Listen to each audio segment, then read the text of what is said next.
Hey guys, it's Christian here, and today I'd like to talk about the ZimaCube Pro. This is really an interesting device for tech enthusiasts and IT nerds like us, or if you're into building home servers and Nest devices. Last year I already took a look at the prototype of the ZimaCube base model, and now Icewhale has sent me the final version of the stronger ZimaCube Pro, which has even a faster CPU, more memory, better interfaces, and I've also tested the updated version of ZimaOS that comes pre-installed on this device now. So if you're wondering whether the ZimaCube Pro plus ZimaOS will be the new dream team for HomeLab and Self-Hosting, well, I'm gonna give you my 2 cents on that, and as a short teaser, ZimaCube Pro is incredible, and also the OS has improved as well. So there's a lot we have to talk about.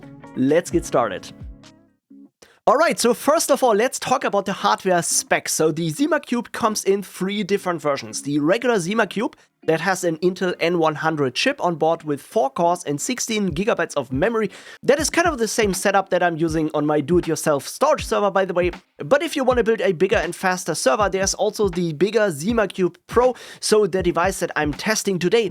And this comes with a much faster CPU, a 12th generation Intel Core i5 with 10 cores, which can also be upgraded to 64 GB of memory with 2 32 GB memory modules. In addition to the faster CPU and more memory support than the regular ZimaCube, it also has more and faster interfaces, like it has a PCI Express expansion slot in the 4th generation and one in the 3rd generation that is great for putting additional controller cards, maybe adding a graphics card. There's, by the way, no need for adding a 10 GB network card in here because the ZimaCube Pro also has one on board, which is one of my favorite features that also many users wanted to be added to the ZimaCube, and this is really great to see that Icewhale has listened to the users' feedback, because now you have 2 2.5 gigabit Ethernet ports and one 10 gigabit Ethernet port, which offers plenty of options for connecting the ZimaCube Pro to your home network. And just like the regular ZimaCube, this has 6 hard drive bays for 3.5-inch magnetic hard drives or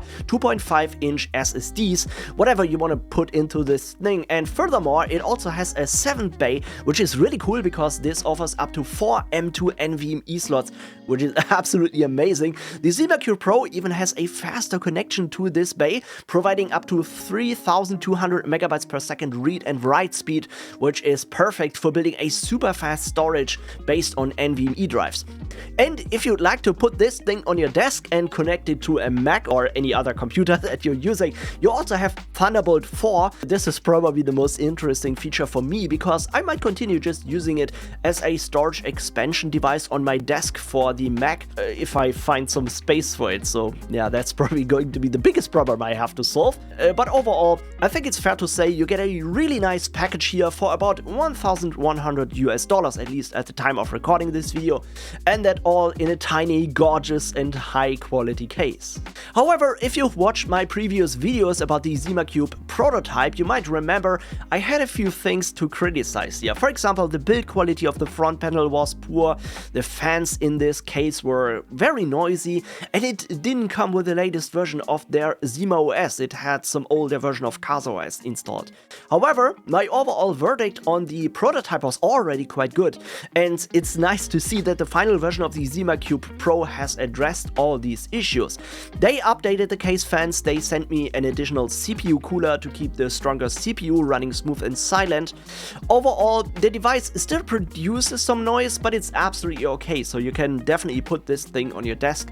The panel in front of the hard drive bay still isn't perfect in my opinion because it's terrible to open. That was also the case with the prototype and they hadn't changed that. But I think they at least improved the manufacturing process or the materials of the front panel a bit, so it definitely feels a bit more worthy. And yeah, you can also just leave it off because it got new hard drive cages and they just look fantastic in my opinion. So I just like the design without this front panel, to be honest. Honestly, I don't know if I can find anything else to criticize about the hardware really. As you can hear, I'm very excited about it. But now let's talk about the pre-installed system, ZimaOS, because that was by far the biggest issue I had with the ZimaCube until now. But quite a bit of time has passed between the prototype test and today. Has Zima made use of that time? I would say yes. ZimaOS has definitely grown up to a modern and stable alternative to other NAS operating systems. The developers have made huge improvements to it, and they continue to add more and more features to enhance it. With the latest version 1.3 of ZimaOS that I've tested, it is a very stable and fast and nice looking system. It now has a RAID functionality that is usable, so this is probably the biggest innovation in this system. Just makes the most sense in a device like this. And it also has a brand new user experience for it, so where you can inspect the details of your disk and create redundant storage pools in a nice and easy way. What I personally like the most is when you're using this operating system in a ZimaCube, so that's what it is made for. ZimaOS shows you a great overview of the physical disks and in which base they are located. That is really nice. And they also improved the built-in file manager a lot. The automated firmware upgrading procedure just works flawless now. And furthermore, you can configure most of the critical settings of the device now in the settings menu in the web UI, just like the network interfaces, IP settings, remote access. That all wasn't there in the prototype version, and now it's great to see that we have this functionality. What has already been great in ZimaOS beta versions and also the older CasaOS system, the App Store and the deployment of applications, that was always great because you can simply install and run containerized applications on this operating system. I think there are also more applications and containers in the store now, which you can just deploy with a one-click option or configure custom settings with a nice and clean configuration menu. That looks great and is important to us because most of us HomeLab nerds will prefer running applications in containers these days, and of course a must-have in a device like this.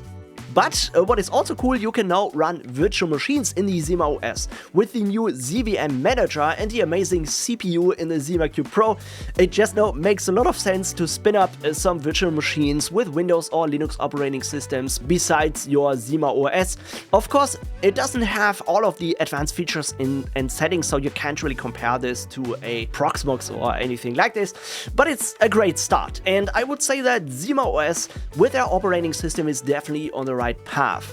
However, I also have to point out there are some areas in the system, just like with the ZVM settings for example, where it still needs some work. So especially if you're looking for advanced features, they might be missing. So for people that want to customize a lot of things, or if you're interested in features like NFS, setting granular access control and permissions, or ZFS file systems, those things are still missing in ZimaOS. And honestly, I'm not sure if they will be added in the near future, because the focus of ZimaOS, in my opinion, seems to lie more on the smaller home lab and personal environments, which makes a lot of sense because that's where you would want to buy such a thing. So you probably want to use it as a small home server NAS that you can put on your desk beside your workstation, and where you can just store backups and files, run a few applications, maybe Nextcloud, build a Plex media server, or adding 1 or 2 virtual machines. So this is where ZimaOS and the ZimaCube Pro,